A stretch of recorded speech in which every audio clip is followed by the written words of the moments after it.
Una de las doctrinas más difíciles de aceptar o asimilar, no solamente, por supuesto, por los inconversos, el mundo, que desechan, por supuesto, toda doctrina bíblica, pero incluso dentro de los cristianos, esta doctrina es difícil de aceptar, debido a lo fuerte, a lo severo, y si uno se pone a estudiar esta doctrina en todos los pasajes bíblicos de forma seria, uno se va a dar cuenta que es una doctrina que incluso produce terror, y es la doctrina de la ira de Dios.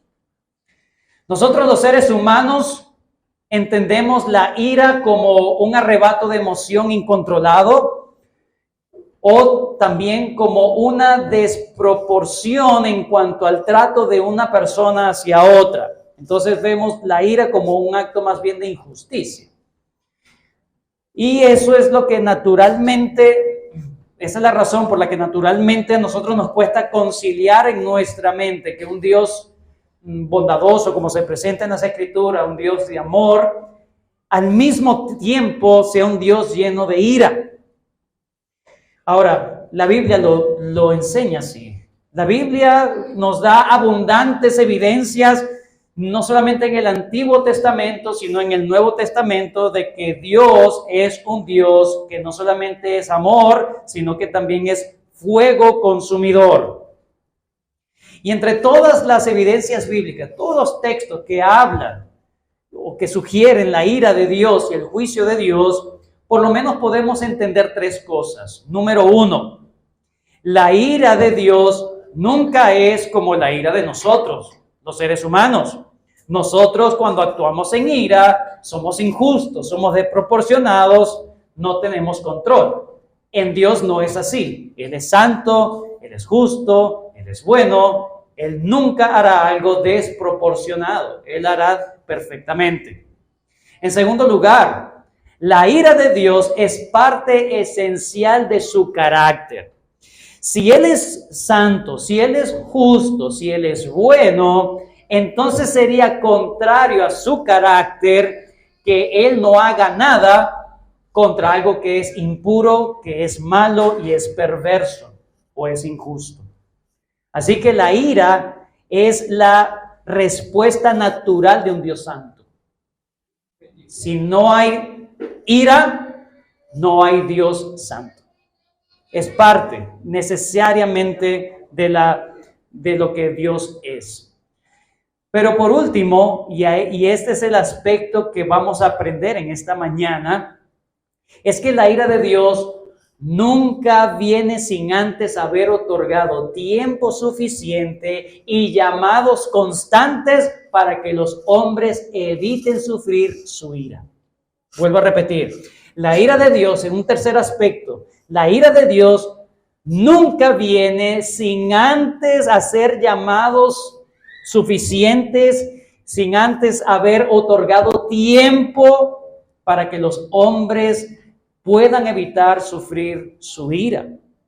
Éxodo 34:6 nos dice: y pasando Jehová por delante de él, de Moisés, proclamó: Jehová, Jehová, fuerte, misericordioso y piadoso, tardo para la ira, tardo, se retarda, y él es grande o rápido o presto para la misericordia y la verdad. Dios, hermanos, no puede dejar de aplicar su ira contra la maldad. Si lo hace, se convertiría en un Dios injusto. Por lo tanto, Él nunca va a dejar de aplicar su ira. Pero Él sí puede retardar su ira, retardar su juicio. Y también puede ofrecer una opción para que los hombres eviten sufrir su ira divina, sin que esto cuestione su santidad, su justicia y su bondad. Ese único medio eficaz para evitar el justo juicio de Dios se llama arrepentimiento. Ezequiel 33:11 dice la palabra de Dios: diles, vivo yo, dice el Señor Jehová. Ezequiel 33:11. No quiero la muerte del impío, sino que se torne el impío de su camino. Esa es la voluntad de Dios. Ese es el deseo de Dios. Dios no es simplemente un ser cósmico morboso que quiero acabar con todo. Él no quiere la muerte del impío. Él quiere que el impío se arrepienta. Él quiere que el impío se torne de su camino y se vuelva a Dios. Dios se complace en tener misericordia. Hebreos capítulo 10, luego de que el autor a los hebreos ha dado una de las advertencias más severas, más fuertes que se hallan en el Nuevo Testamento, vamos a recordarlo nuevamente. Nos ha hablado de el decreto que Dios ha dado, cuál es la ira, el juicio que Dios ha decretado para todos los apóstatas. Es decir, para aquellos que terminan renunciando de la fe cristiana, que supuestamente en un momento abrazaron, en algún momento se identificaron como creyentes y que ahora ya no. ¿Cuál es el juicio que le espera? Versículo 26 en adelante, Hebreos 10, 26. Porque si pecaremos voluntariamente después de haber recibido el conocimiento de la verdad, ya no queda más sacrificio por los pecados, sino una, ¿qué dice? Horrenda. Note ese tipo de palabras que el Espíritu Santo inspiró al autor. Una horrenda expectación de juicio y de hervor de fuego que ha de devorar a los adversarios. Note ese tipo de vocabulario que usa. El que viola la ley de Moisés por el testimonio de 2 o 3 testigos muere irremisiblemente. ¿Cuánto mayor castigo pensáis que merecerá el que pisoteare al Hijo de Dios y tuviere por inmunda la sangre del pacto en la cual fue santificado e hiciere afrenta al Espíritu de gracia? Pues conocemos al que dijo, mía es la venganza. Mía es la venganza. No dice mía es la justicia. Interesante. ¿Por qué Dios se atribuye el término venganza? Cuando nosotros hablamos de alguien que tiene deseos de venganza, es porque quiere aplicar justicia a su manera, pero sabe que no lo debería hacer. Pero siente esa frustración de aplicar justicia aunque no tenga la oportunidad o el permiso. En este caso, Dios obviamente es un ser justo y Él debe aplicar justicia, pero Él se atribuye la palabra venganza. Yo soy el vengador, yo me vengo, no en un sentido negativo, sino en la forma en cómo Dios lo hace. De la misma forma como una persona desea justicia y ese deseo, esa frustración le impide hacer, en Dios no es solamente un juicio, sino que es un asunto donde Dios lo hace con toda la intención de aplicar justicia a los adversarios. Por eso Él dice, yo me voy a vengar. Y yo daré el pago. Yo mismo lo hago. No solamente yo soy el juez, sino que yo soy el ejecutante del juicio. Dios ha destinado a aplastar Él mismo a todos sus adversarios. Y otra vez, el Señor juzgará a su pueblo y termina el versículo 31, horrenda cosa es caer en el juicio, en las manos del Dios vivo. Tremenda advertencia. Pero ahora, el autor inspirado por el Espíritu Santo nos va a hablar de lo que dije hace rato, aquella tercera luz de esperanza que hay en medio del juicio. Nunca el juicio vendrá sin dar oportunidades.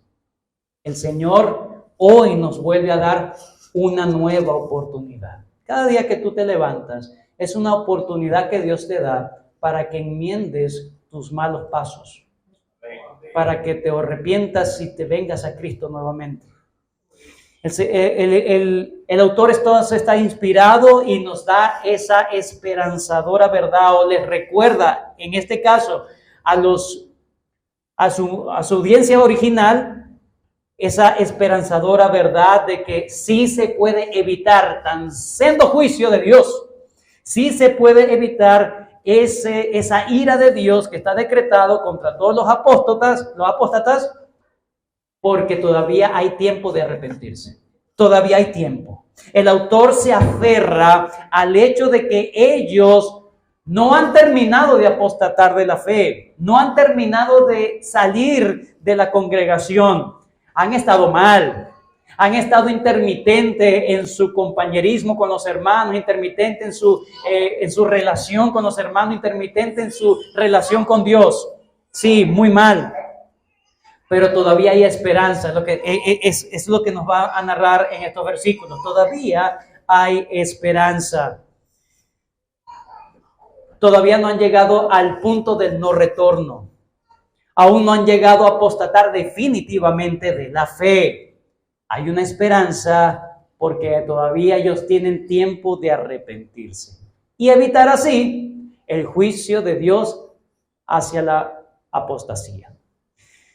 Esta sección entonces, el autor nos va a instruir a su audiencia original y nos va a instruir a nosotros cómo de forma práctica alguien se puede arrepentir de su camino de apostasía. Estas personas estaban transitando el camino de la apostasía. Ya lo ha dicho antes desde el versículo 23, cómo ellos han estado perdiendo su identidad en Cristo, han estado perdiendo su amor a Cristo y lo han estado evidenciando dejando de congregarse, dejando de tener comunión cristiana. Y esas son evidencias de que se está alejando, está transitando, pero todavía hay tiempo. Y ahora les voy a decir dos cosas para que eviten caer definitivamente en la apostasía. Número 1, versículo 32 al 35, el autor va a decir que para evitar ese castigo contra la apostasía, en primer lugar, debemos recordar la fidelidad pasada para no perder la confianza en el presente. Vuelvo a repetir. Recuerda la fidelidad pasada para no perder la confianza en el presente. Versículos 32 al 35. Y versículos 36 al 39, recordar las promesas futuras para evitar el retroceso en el presente.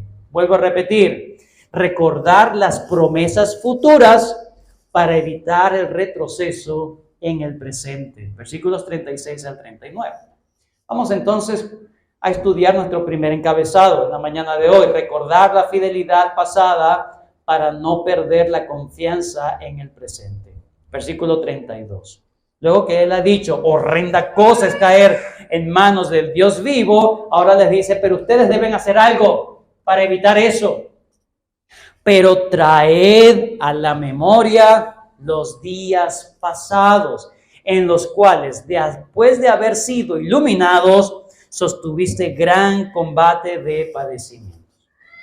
El autor le está diciendo a su audiencia que el primer paso es recordar cómo ellos, antes de este momento que estaban transitando, cómo ellos fueron fieles en el pasado, cómo ellos demostraron una lealtad, una integridad, una fidelidad a Dios por sobre todas las cosas, y eso lo habían demostrado verdaderamente antes.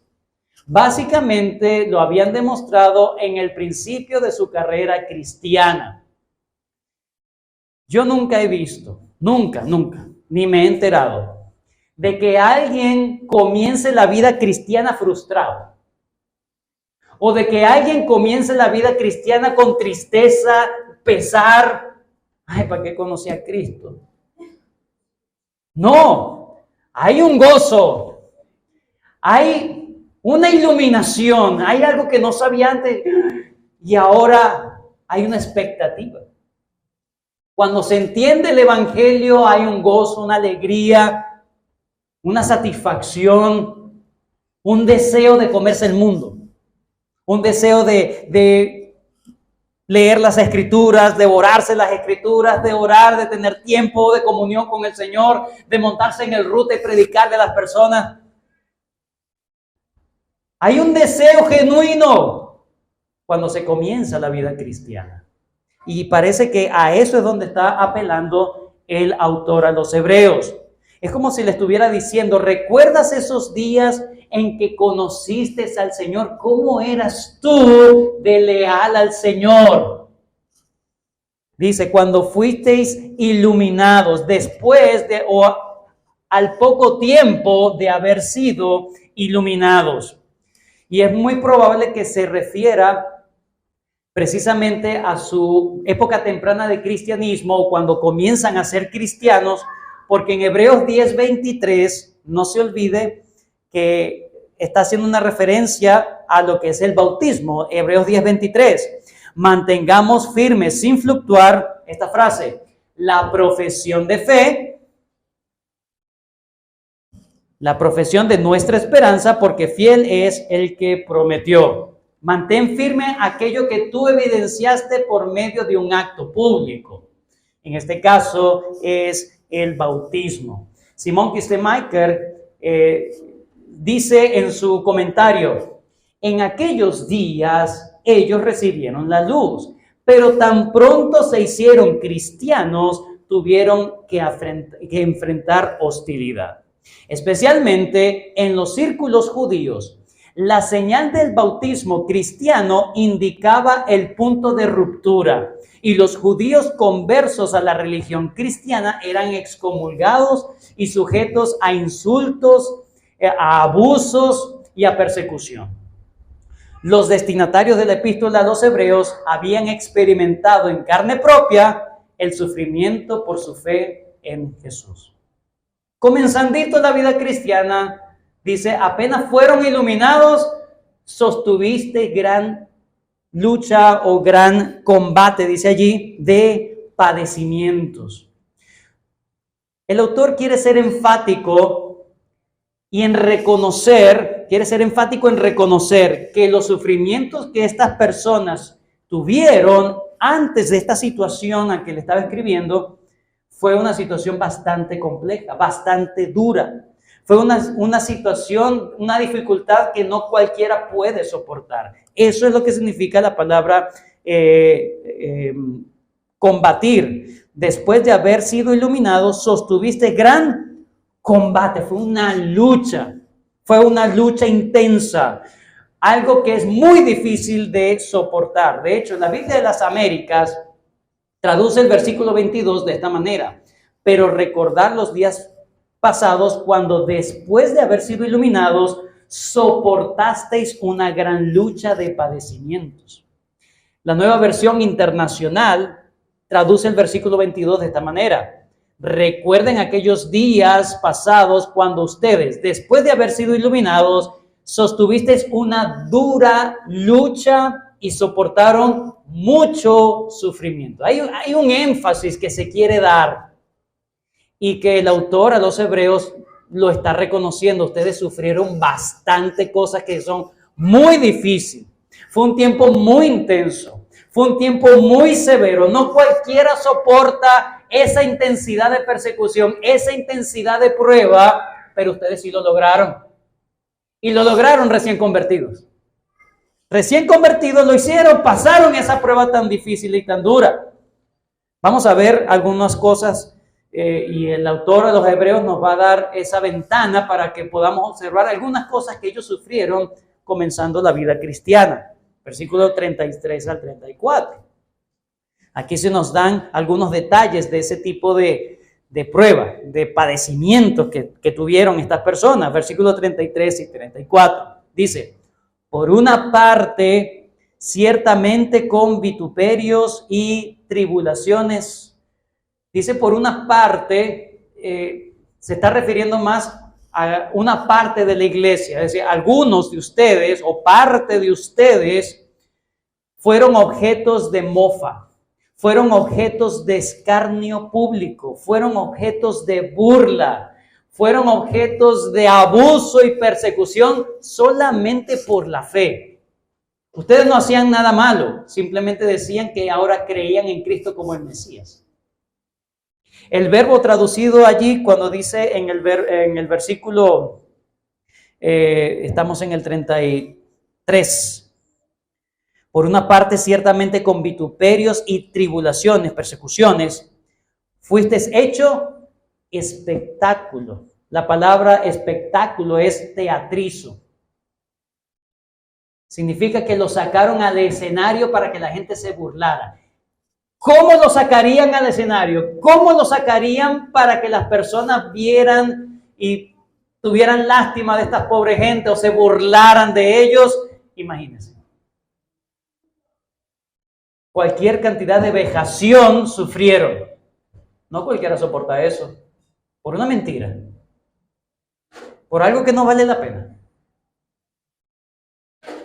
Otros, bueno, y esto, como dice en Hebreos 12:4, fue una cosa muy intensa, pero Hebreos 12:4 nos dice que no llegaron al punto del martirio. Hebreos 12:4, porque aún no habéis resistido hasta la sangre, combatiendo contra el... Todavía no han sido mártires, pero la intensidad, la agudeza de esta prueba fue muy dura, fue muy difícil. Así que probablemente no se trate del tiempo de Nerón, cuando sí habían mártires. Probablemente se trate de lo que fue el imperio de Claudio, cuando él echó de Roma a los judíos, de los cuales Aquila y Priscila llegan a Corinto precisamente por esa persecución. Entonces, probablemente estamos hablando de esa época de una persecución muy aguda, pero todavía no había martirio. Pero independientemente de la época, estamos concentrándonos en el tipo de agudeza de la prueba que estaban teniendo. Otros que hicieron.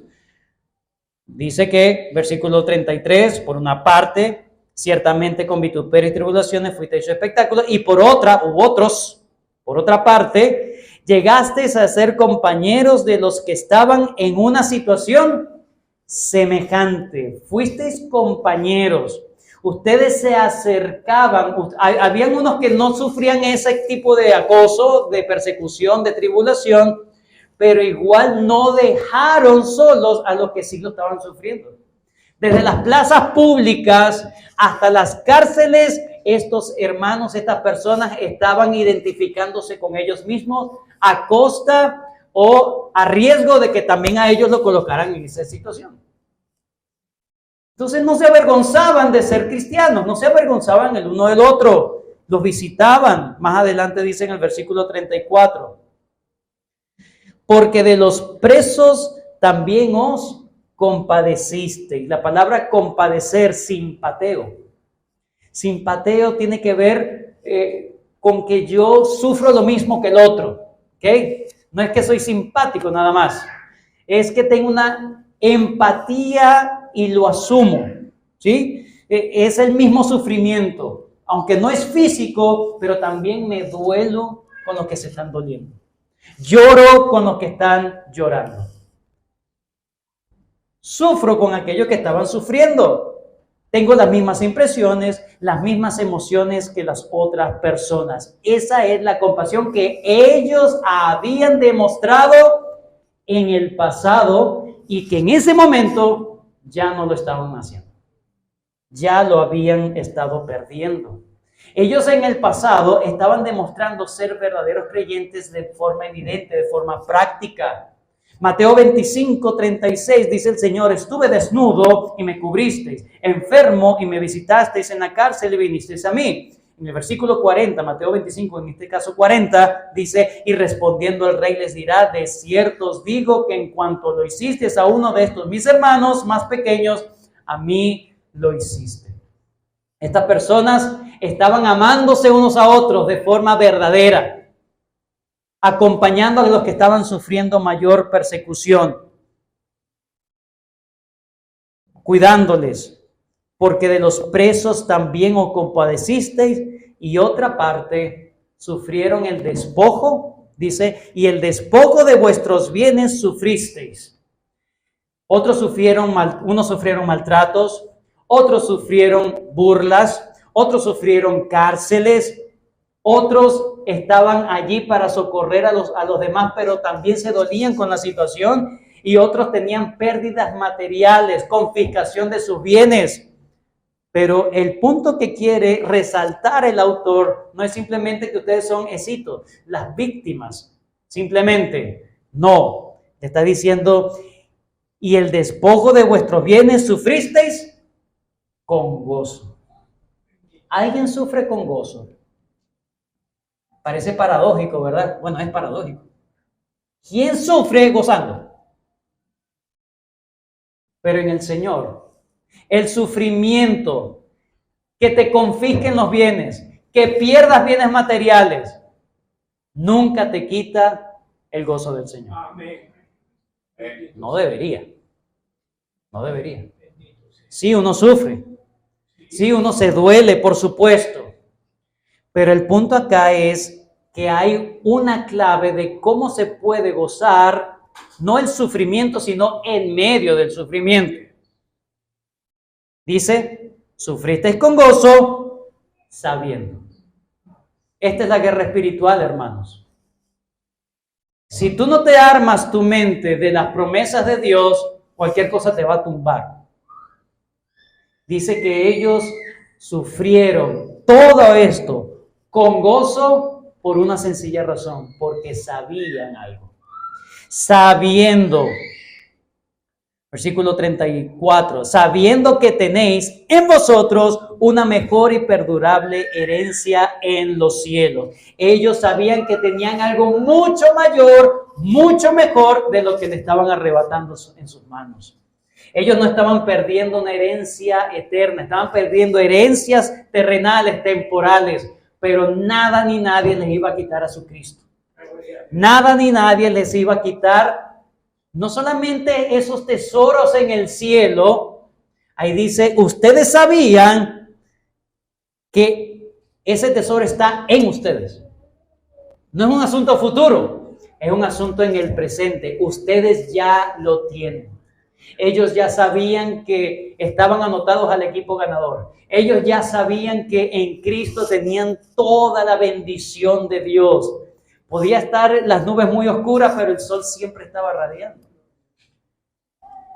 Ellos no estaban aferrados a los bienes de este mundo, porque ellos tenían su vista puesta en el Señor Jesucristo.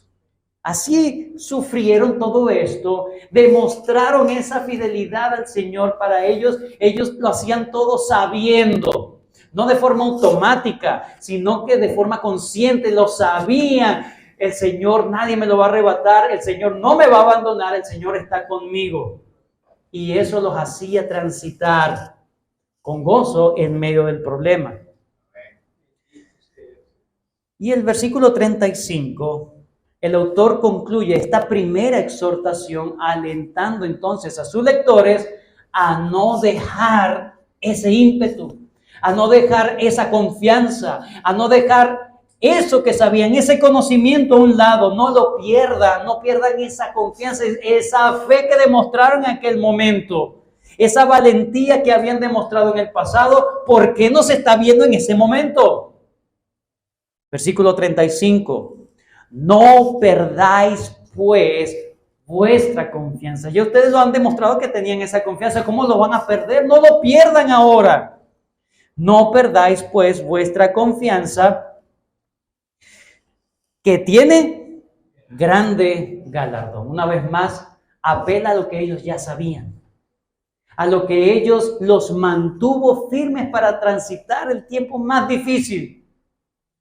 Pero parece que en este tiempo las cosas estaban más calmadas, las cosas estaban más relajadas y ellos estaban más relajados también. Así trabaja el Satanás, hermanos, así trabaja el diablo. De repente uno se apercibe, no, las cosas no, fiel al Señor. Pero cuando las cosas están bien, el diablo es sigiloso y nos pone conchita de mango y nosotros sin darnos cuenta, sin estar atentos, caemos. Hay que estar pendiente en los momentos de tranquilidad, porque son los momentos en donde podemos ser más vulnerables porque no tenemos los brazos arriba en la defensiva.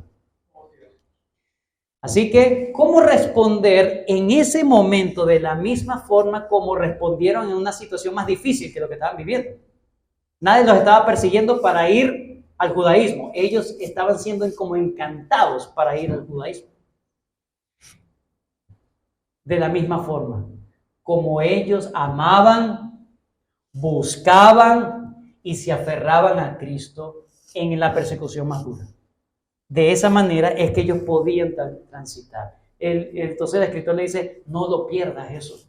No pierdas esa fe, no pierdas esa confianza. Recuerda cómo amabas al Señor antes. Recuerdas cómo dedicabas tiempo para tu Señor antes. Recuérdalo y evalúate ahora cómo estás. El autor le está diciendo, evalúen no solamente cómo respondieron antes cuando la situación era peor, sino ¿qué los hizo responder así en aquel momento? ¿Qué fue? ¿Cómo fue la manera? ¿Por qué respondieron de esa forma correcta en el tiempo más duro? Bueno, esa confianza que tuvieron en ese momento es la que deben poner en práctica ahora. Conocimiento de las promesas de Dios. En segundo lugar, ya hemos visto en primera instancia, hemos visto que una manera para evitar caer definitivamente en la apostasía, porque todos los apóstatas terminan transitando el mismo camino, las mismas evidencias, pero mientras no llegues al punto de no retorno todavía hay esperanza. ¿Y qué debe hacer? Hay que arrepentirse. ¿Cómo? En primer lugar, recordar la fidelidad en el pasado. ¿Cómo eras tú recién convertido? ¿Cómo eras tú cuando comenzaste la vida cristiana? Dice, no pierdas esa confianza. Recuerda la fidelidad pasada para no perder la confianza en el presente. Y en segundo lugar, versículos 36 al 39, recuerda las promesas futuras para evitar el retroceso en el presente. Versículo 36. Porque os es necesaria la paciencia para que habiendo hecho la voluntad de Dios, obtengáis la promesa. Una vez más, y está muy ligada con el versículo 35. Dice, no perdáis vuestra confianza que tiene grande galardón. O sea, hay algo que está seguro. Y en el versículo 36, necesitas llenarte de paciencia para que luego que hayas hecho la voluntad de Dios, obtengas eso. Repite la misma idea. Y el punto es, pon tu mirada en el galardón futuro. Pero es un galardón que ya está garantizado. El autor vuelve a recordarle que ellos sabían estas verdades y las estaban perdiendo. Lo que los ayudó en el pasado para soportar esas dificultades es lo que necesitaban traer en ese presente para no renunciar definitivamente a la fe. Pero para ellos tenían que tener paciencia. Paciencia. Cuando usted va, bueno, me ha pasado a mí. No sé si usted ha tenido la misma ansiedad que de repente le da a uno. Cuando uno va a un consultorio, ¿verdad? Está en una sala de espera y uno llega, bueno, yo llego inmediatamente al asistente. ¿Ya llegó el doctor? ¿Ya llegó la doctora? Si el asistente me dice, no ha llegado, mire, por más cómodo que sea la sala de espera, uno está incómodo. Por más bonito, no llega el doctor. Hay una impaciencia. Pero no es lo mismo cuando usted le dice a la asistente, ya llegó el doctor, la doctora, y le dice, sí, ya llegó, ya está atendiendo. Entonces uno mira lo bonito ay, qué lindo, mira qué detalle. Y uno está tranquilo, está seguro, puede esperar tranquilamente porque ya sabe que esa consulta está asegurada en algún momento, por lo menos en algún momento. Bueno, el Señor dice, la guerra está ganada, la victoria está asegurada, el futuro glorioso está garantizado en Cristo. Dios va a cumplir, no te quepa la menor duda, Dios va a cumplir su promesa. Pero mientras llegamos a ese final donde vemos todo eso cumplido, aún estamos en un mundo caído y nos toca cultivar paciencia. Nos toca cultivar la paciencia, pero esa paciencia se cultiva a medida que recordamos qué es lo que nos espera. ¿Paciencia para qué? Para seguir haciendo, ¿qué dice el texto? La voluntad de Dios. Que al final de tu vida tú puedas decir, mira, sí, yo he tropezado en muchas cosas en la vida cristiana. Sí, yo no fui lo que debía haber sido, lo reconozco. Perdí mucho tiempo. Me puse a hacer cosas que realmente no valían la pena. Y se me fue el tiempo en esas cosas. Pero por lo menos tengo la convicción de que he peleado la carrera, que he peleado la buena batalla, que he culminado la carrera y he guardado la fe. Por lo menos eso. Y como dijo Pablo, por lo demás me está esperando la corona de vida. Hermanos, es un tiempo transitorio, es un tiempo que no va a durar toda la vida esperando que se cumpla todas esas promesas en el Señor. Mientras tanto, nos toca ser pacientes y seguir haciendo la voluntad de Dios. ¿Qué me pide Dios que yo haga? ¿Alguna vez has pensado por qué el Señor Jesucristo, luego de resucitar, no ascendió inmediatamente al cielo? Pudo haberlo hecho, pero ¿cuántos días duró? 40 días, no fueron 3 días, no fue 20 días, 15 días. Bueno, el Señor ya resucité, ya pagué. Llévame, ¿no? Esperó 40 días. ¿Y qué haría el Señor en 40 días? Hacer la voluntad del Padre. Seguir haciendo la voluntad del Padre. Ya había pagado, ya estaba resucitado, ya su llegada a la diestra del Padre estaba garantizado, pero tuvo un tiempo en la tierra. 40 días. ¿Cuánto tiempo fue el tiempo, los días que sufrió esa tentación del diablo el Señor Jesús? 40 días. ¿Cuánto tiempo sufrió el pueblo de Israel vagando por el desierto por juicio de Dios? 40 años. 40, hermano.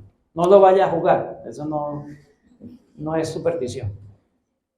Pero es 40 años. ¿Usted se imagina cantidad de tiempo? Parece mucho, muy largo de cantidad de tiempo, pero al final va a llegar y es limitado. Lo mismo, el Señor Jesucristo, hermano, es nuestro precursor. Él fue el que abrió el camino. Si Él, luego de resucitado, duró otro tiempo en la tierra, haciendo la voluntad del Padre, y luego ascendió y está disfrutando de todo su poder ahora, lo mismo nos toca a nosotros, que somos sus discípulos, que estamos unidos a Él. Así que nos toca seguir permaneciendo en esta tierra corrupta, en esta tierra caída, sufriendo embates de la carne, sufriendo embates del mundo y de Satanás. Pero dice, ten paciencia. ¿Cómo se cultiva esa paciencia? Involúcrate en hacer la voluntad de Dios, haciendo la voluntad de Dios. Y ahora, para ilustrar esto o para reafirmar esto en la conciencia de sus lectores, el autor usa 2 textos bíblicos en los versículos 37 y 38 para animar a sus lectores, a su audiencia, para animarnos a nosotros a entender que el tiempo es corto. Debo utilizar correctamente el tiempo, no lo pierdas. Usa correctamente el tiempo. ¿Por qué? Versículos 37 al 38 dice, porque aún un poquito, y el que ha de venir vendrá, y no tardará, mas el justo por fe vivirá, por fe. Y si retrocediere, no agradará a mi alma. Estos versículos no son una cita textual de los versículos de Isaías 26, 20 y de Habacuc 2, del 3 al 4. Perdón, 2 del 3 al, sí, del 3 al 4. No es una cita textual, sino que es una interpretación que está dando el autor. ¿Sí? La primera frase, porque aún un poquito, no aparece en lo que es Habacuc 2, 3 al 4, que es lo que es el resto de lo que dice allí. Dice, y el que ha de venir vendrá y no tardará. Todo eso ya es Habacuc, está aludiendo allí a Habacuc 2, 3 al 4. Pero esta pequeña frase parece ser extraída más bien de Isaías 26, 20. Vayan conmigo rápidamente. Isaías 26, 20.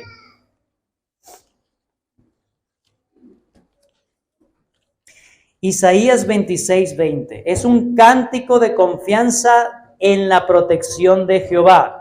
La mayoría de las Biblias ese es el título que le dan.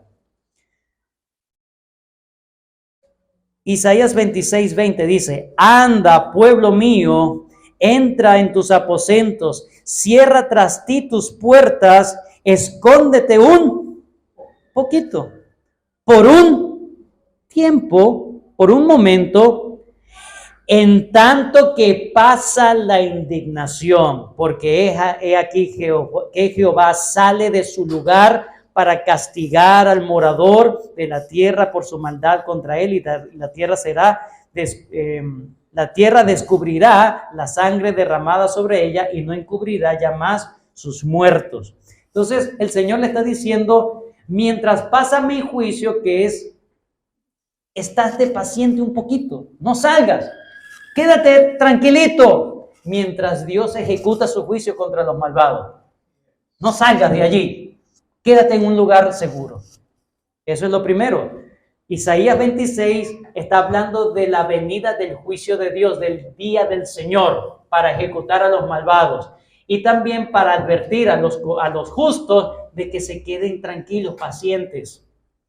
Versículo, ahora, Habacuc.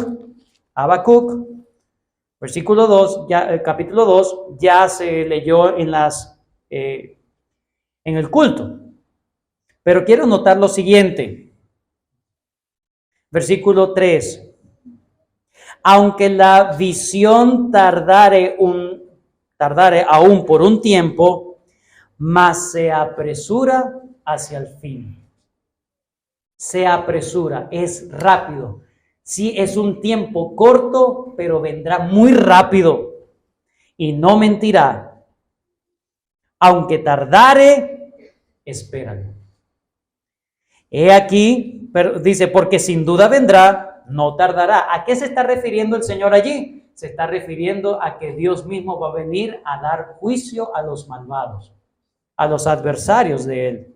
He aquí que aquel cuya alma no es recta se enorgullece, mas el justo por la fe vivirá. Así que ambos textos tienen que ver con el juicio inevitable y el juicio duro que Dios va a dar a todos los malvados.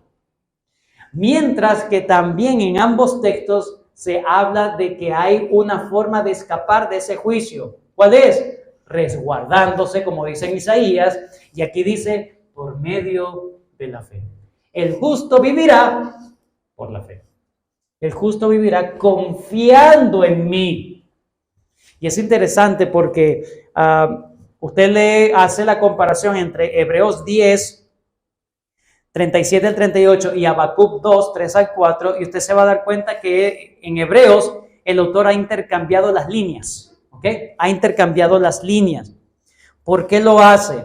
Porque él quiere resaltar el tema no tanto del juicio de Dios, sino de la apertura que Dios está dando, la oportunidad que Dios está dando. ¿Cómo puedes escapar? Por medio de la fe en el Señor. El justo vivirá por fe, y si retrocediere, no agradará mi alma.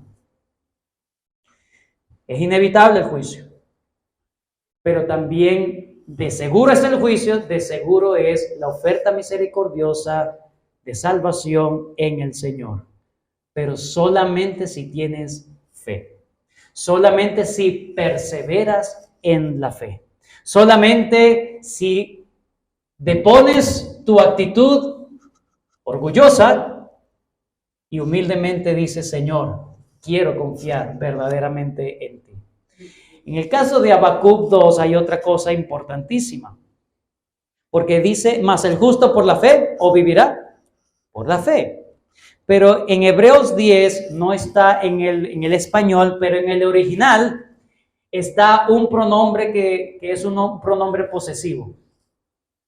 Mas mi justo por la fe vivirá. Mas mi justo, en vez de usar este artículo, ¿verdad? Mas el justo. Realmente la palabra traducida debería ser más mi justo. Mi justo por la fe vivirá. Es un justo que es hecho por Dios. Es un justo que Dios lo ha justificado. No es que simplemente Él es justo. Es que Dios lo considera justo y es de su posesión. Simón Kistemaker dice, el justo que persevera no recibe la promesa de Dios en base a la obediencia a la ley o el cumplimiento de la voluntad de Dios. No, él recibe la promesa por la fe. El objeto de la fe, por supuesto, que se da sobreentendido. El creyente pone su fe en Jesucristo. Por su relación de confianza, el creyente vive. Pero es una fe que es de Dios mismo. Mi justo. Dios quiere que diga Él de ti, tú eres mi justo, tú eres mío, yo te hice justo. El autor entonces no solamente les ha dicho, recuerden el pasado, cómo ustedes honraron al Señor, cómo pasaron ese tipo de situaciones. No solamente recuerden el pasado para que evalúen su presente, ahora pongan la mirada en el futuro, en la esperanza que Dios les ha dado y no la pierdan. No pierdan esa confianza porque el justo vive teniendo esa confianza. El justo vive por la fe. Pero aquel que retrocede, que termina perdiendo esa confianza, dice, no agradará mi alma. Y no es un simple desagrado de parte de Dios. No es que, no me gusta ya. No. Cuando dice un desagrado, está hablando de que viene toda la ira de Dios. Toda la ira de Dios. Entonces, no pierdas esta esperanza. Mira en el futuro, ánclate en el futuro para que perseveres y avances. No es solamente mantenerse, es avanzar. Esa es la clave, hermano. Versículo 39. Pero nosotros no somos de los que retroceden para perdición, sino de los que tienen fe. Debería haber dicho, nosotros no somos de los que retroceden, sino de los que avanzan, ¿cierto? Sería lo más lógico. No retrocedo, sino que avanzo. Pero avanzar significa perseverar en la fe, sino de los que tienen fe para preservación del alma. Él va a presentar unos ejemplos bíblicos de personajes que vivieron así. Lo va a presentar a partir del capítulo 11, versículo 1 en adelante, que unos llaman los héroes de la fe. No deberían llamarse los héroes de la fe. Deberían llamarse los hombres que Dios les dio fe, ¿verdad? Pero ellos vencieron. Ellos, cada situación particular que tuvieron, ellos vencieron en fe. Ellos no solamente se quedaron esperando, ellos avanzaron porque tenían fe. Pero antes de presentar todo este testimonio de las Escrituras, Él les va a decir, Él los va a animar. Nosotros, y Él mismo se incluye, somos nosotros, dice el autor. Él está conservando la esperanza de que ellos demostraran en algún momento ser creyentes y Él se aferra a eso. Pero nosotros no somos de los que retroceden y terminan perdiéndose. Nosotros somos de los que tienen fe, de los que avanzan para preservación del alma. Dos decisiones, dos destinos distintos. O te arrepientes de seguir el camino que te está conduciendo a la apostasía, la cual es arrepentirse es lo único que puedes hacer para evitar el juicio, o persistes en tu error y terminarás sufriendo pena de eterna perdición.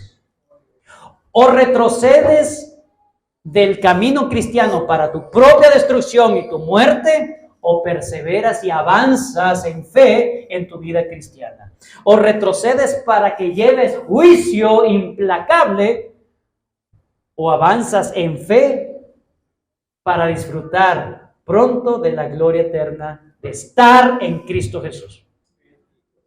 Hermanos, el cristiano no ve en la eternidad de forma egocéntrica,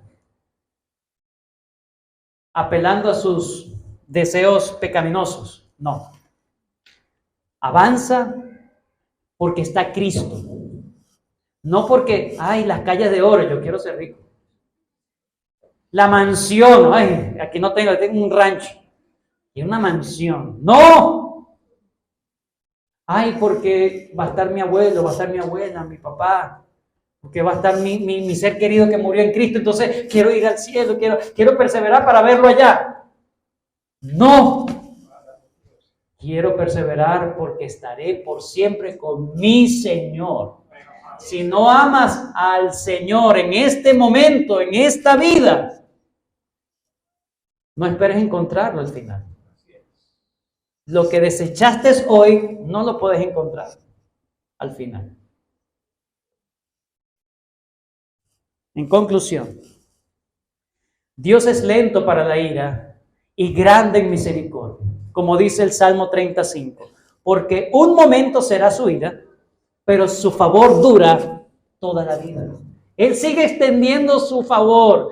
Nos ha dado una gran advertencia de juicio contra la apostasía. Son terribles los juicios que Dios ha decretado contra los apóstatas, pero también de la misma seguridad nos está diciendo hay posibilidad de salvación, hay misericordia todavía, no todo está perdido, solamente arrepiéntete. A los hebreos se les está exhortando a recordar entonces su fidelidad en el pasado, las promesas futuras, para que evalúen su presente y se arrepientan de su camino, desistan y vuelvan al Señor, vuelvan a su primer amor. No era tarde para ellos. Ellos estaban muy mal, pero no era tarde. Había esperanza.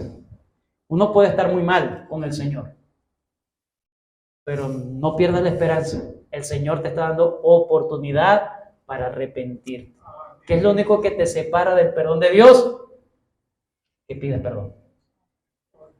Proverbios 28:13 dice: el que encubre sus pecados no prosperará, mas el que los confiesa y se aparta alcanzará misericordia. Hermanos, sí, la vida cristiana no es fácil. No es fácil, pero sí es posible perseverar hasta el fin. ¿Cuál es tu condición hoy? ¿Cuál es tu condición hoy?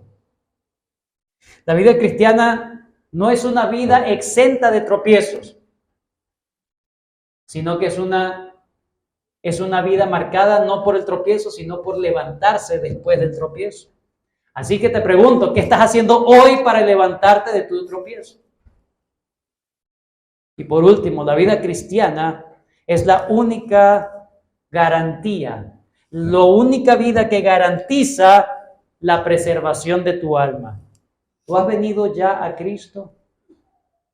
¿Qué estás haciendo para mantenerte firme en la fe?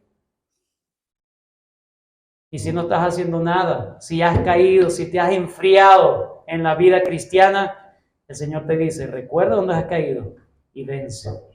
Hermanos, no necesitamos esperar hasta el futuro que el Señor venga y juzgue. En Apocalipsis se nos enseña que el Señor, cada vez que dice, he aquí yo vengo pronto, no se está refiriendo al juicio final, estaba diciendo, yo vengo a juzgarlos hoy. Y así culminó la teocracia judía. En el año 70 se acabó el judaísmo. El Señor va a juzgar a su pueblo. Pero hoy es día para arrepentirse, hoy es día para enmendar nuestros caminos, hermano. Es la oportunidad que el Señor nos da en medio del juicio. Dios es bueno. Gracias, Señor, por este tiempo que nos has regalado.